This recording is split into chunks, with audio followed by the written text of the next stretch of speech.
morning, parents and students. Welcome to Khyla's Closet. Today we are going to pack an overnight bag. So first we're going to pick out our clothes and roll them. Please see Khyla's Closet last video on how to roll, stack, and pack.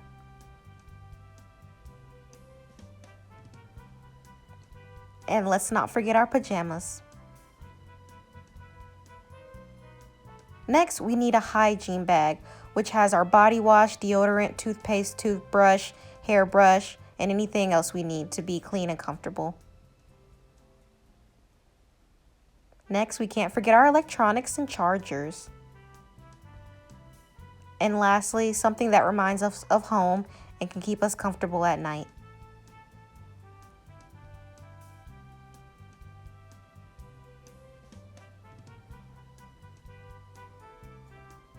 And we're ready to go. And that was it. Thanks for watching Khyla's Closet.